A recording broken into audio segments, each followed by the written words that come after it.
Janji dan kaedah pembangunan secara lestari adalah antara jawapan kepada cabaran etika dan peradaban semasa.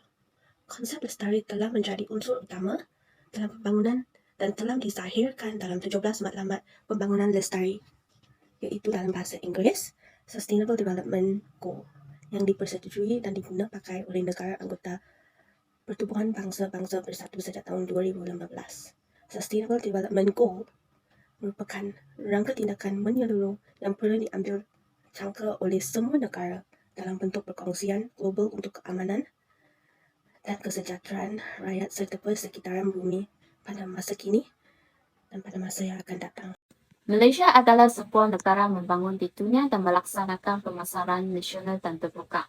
Negara memainkan peranan penting dalam pembangunan ekonomi melalui perancangan makroekonomi. Melalui penerapan ekonomi digital yang komprehensif, kajian semula kerajaan terhadap rancangan dan kemahiran sektor swasta, pembangunan hub ekonomi di seluruh negara boleh dijadikan sebuah negara yang mapan secara berterusan. Malaysia ialah sebuah negara di Asia Tenggara. Raja berperlembagaan persekutuan terdiri daripada 13 negeri dan 3 wilayah persekutuan. Dipisahkan oleh Laut China Selatan kepada 2 wilayah, iaitu Semenanjung Malaysia dan Borneo Malaysia Timur. Keluasan Malaysia adalah lebih kurang 329,733 km persegi, menjadikan Malaysia antara negara yang mempunyai kedudukan geografi yang strategik. Penduduk Malaysia terdiri daripada masyarakat yang berbilang kaum, agama dan keturunan. Kumpulan terbesar rakyat Malaysia terdiri daripada 3 kaum utama, iaitu Melayu, Cina dan India. Dalam wawasan kemakmuran bersama 2030, terdapatlah 3 objektif yang utama. Pertamanya, pembangunan untuk semua dengan menstruktur semula ekonomi ke arah yang lebih progresif, berpraksikan ilmu dan bernilai tinggi dengan penyertaan masyarakat yang menyeluruh di semua peringkat. Keduanya, menangani jurang kekayaan dan pendapatan antara kumpulan pendapatan, etnik, pembangunan wilayah dan rantaian bekalan untuk membelah dan meningkatkan keupayaan semua rakyat supaya tiada yang ketinggalan. Ketiganya, menjadikan Malaysia sebuah negara yang bersatu, makmur dan bermaruah seterusnya muncul sebagai paksi ekonomi Asia.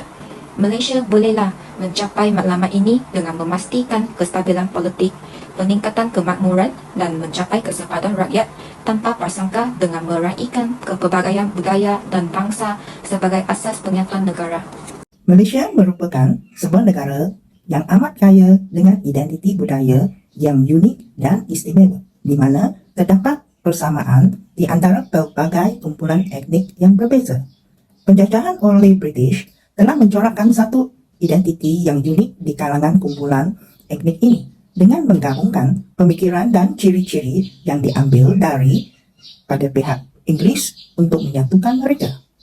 Budaya Malaysia dipandang sebagai satu bentuk simbiosis budaya yang diamalkan oleh penduduknya. Matlamat Pembangunan Lestari atau dikenali sebagai SDG yang memberi fokus kepada 17 bidang utama sejajar dengan usaha mendefinisikan semula nilai-nilai yang merangkumi 3 bidang utama, iaitu iklim dan tenaga, makanan dan tanah, serta panda-panda. Justeru, isu perpaduan menjadi topik hangat yang sering dibicarakan khususnya di kalangan rakyat Malaysia.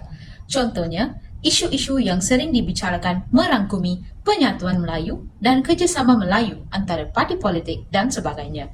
Sebagai rakyat Malaysia, kita perlu menyedari bahawa perpaduan merupakan asas kejayaan sesebuah negara. Oleh yang sedemikian, kita harus mempunyai pendirian yang tetap dalam menyokong usaha-usaha yang menyatupadukan rakyat Malaysia.